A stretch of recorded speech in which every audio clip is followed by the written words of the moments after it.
नमस्कार दोस्तों, stock market studies में फिर से एक बार आपको बहुत-बहुत स्वागत है। तो आज मैं फिर से आपके सामने कुछ इम्पोर्टेंट कंपनी का अपडेट शेयर करने वाला हूँ। तो वीडियो को पूरा लास्ट तक देखिएगा और अभी तक अपने चैनल को सब्सक्राइब नहीं किया तो ज़रूर कर लीजिएगा।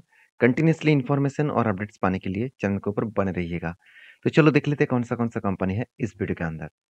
फर्स्ट जो कंपनी है उसका नाम है राजेश एक्सपोर्ट। देखिए राजेश एक्सपोर्ट एक ऐसे कंपनी है जिसके ऊपर बहुत सारे लोगों का क्वेश्चन भी है, बहुत सारे लोगों का डाउट्स भी है कि सर राजेश एक्सपोर्ट में कब करेक्शन होंगे, कब फिर से रिकवरी होगा। तो देखिए मैं एक चीज़ आपको बताने वाला हूँ कि कंपनी का क्वार्टरली रिजल्ट जब तक रिकवरी ना हो तब तक इसका फिर से ग्रोथ होना बहुत ज़्यादा टाइम लग सकते हैं। जैसे देखेंगे पहले कितना था, पहले 45,000 के आसपास था, 41,000 के आसपास था, उसके बाद 80,000 बना, मतलब कंपनी लगातार यहाँ पे ग्रोथ करते चले गए। उसके बाद 94,000 1 लाख तक चला गया था कंपनी का सेल्स। अभी देखिए धीरे-धीरे कम होते-होते इस बार कंपनी का सेल्स 50% कम हो गया। जब कोई कंपनी का 50% अगर सेल्स डाउन हो जाए, तो उस कंपनी के ऊपर एक बिग प्रेशराइज़ देखने को मिल जाता है। तो सेल्स कम हुआ, इसका मतलब प्रॉफिट भी कम होगा। ऑब्वियसली प्रॉफिट अच्छा खासा कंपनी का प्रॉफिट ग्रोथ डाउन होता देखने को मिले। 373 करोड़ से यहाँ पे घट के हो चुके 45 करोड़ के आसपास।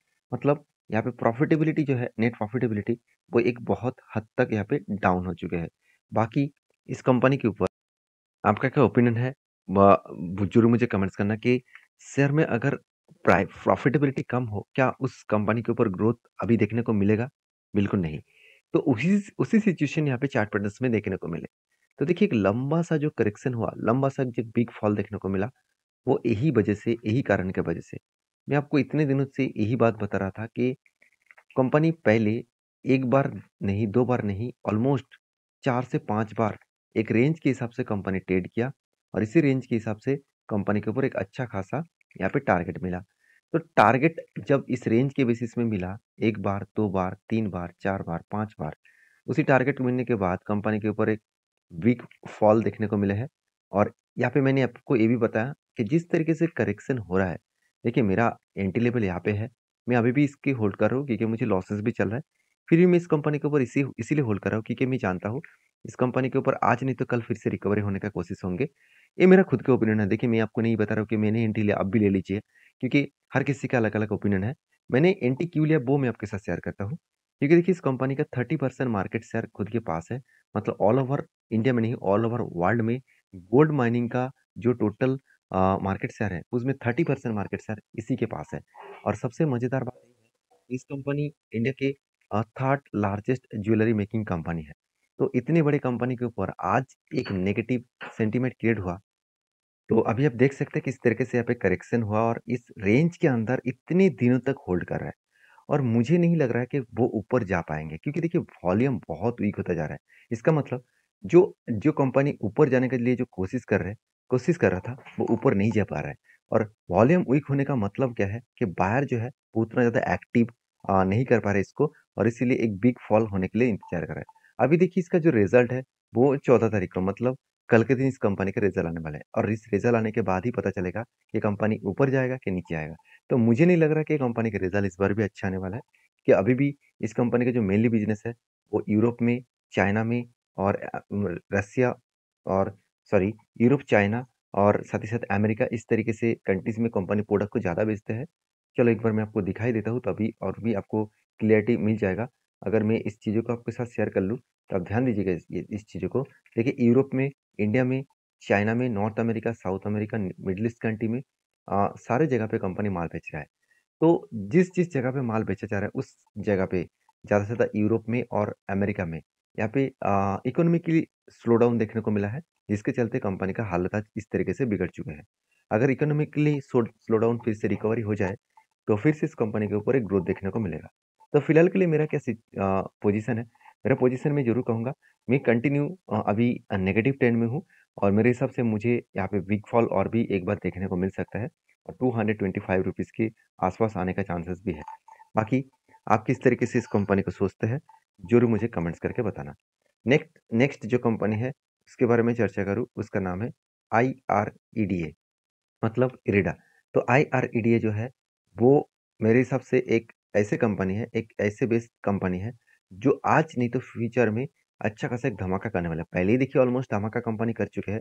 ₹50 में कंपनी लो किए थे और उसके बाद 215 तक कंपनी का हाई हुआ। तो सोचिए ऑलमोस्ट सिर्फ 2 मंथ में 2 मंथ में कंपनी कितना करीबन 4 गुना प्रॉफिट रिटर्न जनरेट करके दिया। अभी देखिए इस कंपनी के ऊपर सबसे मजेदार बात यही है कि कंपनी के मार्केट कैप भी बढ़ चुके हैं करीबन 45,000 करोड़। और कंपनी के ऊपर सबसे अच्छी बात यही है कि कंपनी जिस तरीके से ग्रोथ कर रहा है, आप एक चीज़ों को देखेंगे कि कंपनी सिर्फ लगातार भागते चले सिर्फ ऐसे नहीं है, कंपनी का परफॉर्मेंस भी अच्छा है। जैसे कंपनी का 5 साल में, 3 साल में और लेटेस्ट जो करंट ईयर में है, तो सारी चीज़ों को देखेंगे तो कंपनी के ऊपर एक अच्छा खासा यहाँ पे ग्रोथ देखने को मिले। उसी तरीके से कंपनी का नेट प्रॉफिटेबिलिटी 5 साल में 16%, 3 साल में 21% और लास्ट ईयर में 24% के आसपास देखने को मिले। तो एक शानदार तरीके से हाई ग्रोथेबल प्रॉफिट मार्जिन यहाँ पे देखने को मिला है। तो इसी चीज़ों को सामने रखते हुए अच्छा खासा ग्रोथ होने का चांसेस देखने को मिलेगा। तो कंपनीज़ के ऊपर टेक्निकली चार्ट पैटर्न किस तरीके से बना, सबसे पहले वो मैं आपको दिखाऊँगा। देखिए, जब कंपनी लिस्टिंग हुआ जब कंपनी लिस्टिंग हुआ, वहाँ से अगर टॉप लेवल तक देखूँ, तो ऑलमोस्ट 300% के ऊपर कंपनी आपको रिटर्न जनरेट करके दिया।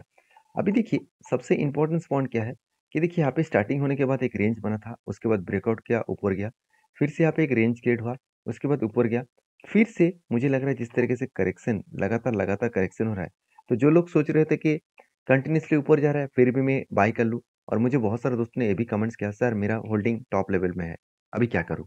देखिए, अभी क्या करूँ ये तो बहुत गलत डिसीज़न है, क्योंकि देखिए पहले बाय करने से पहले सारी चीज़ों को समझना पड़ेगा।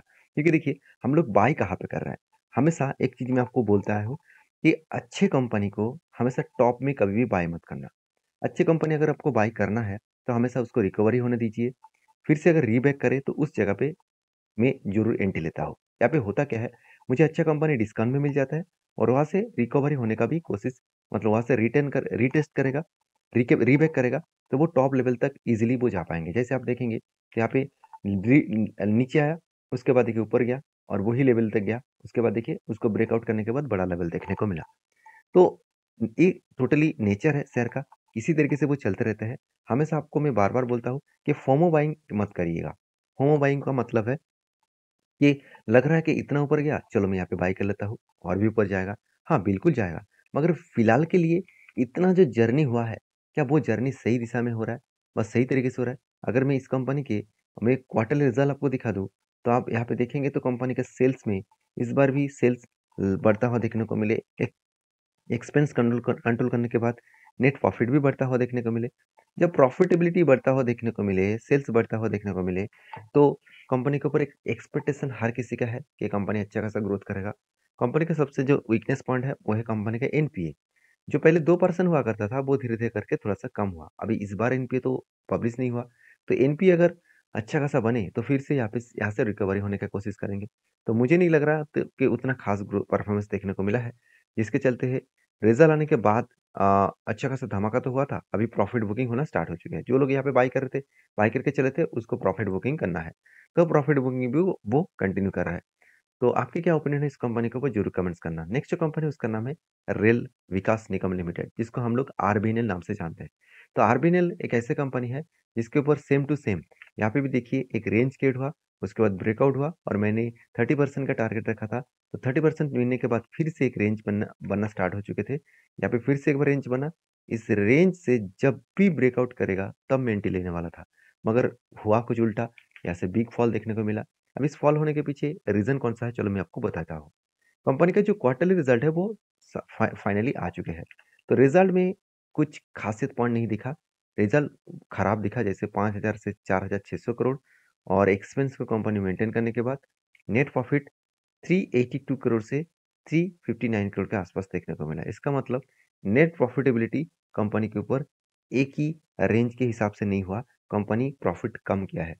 और देखिए 2 तरीके से कंपनी का प्रॉफ़िट कम हुआ, एक ईयर ऑफ ईयर बेसिस और दूसरा क्वार्टर ऑफ क्वार्टर बेसिस। मतलब यहाँ से भी कंपनी का प्रॉफ़िट कम हुआ, यहाँ से भी कंपनी का प्रॉफ़िट कम हुआ।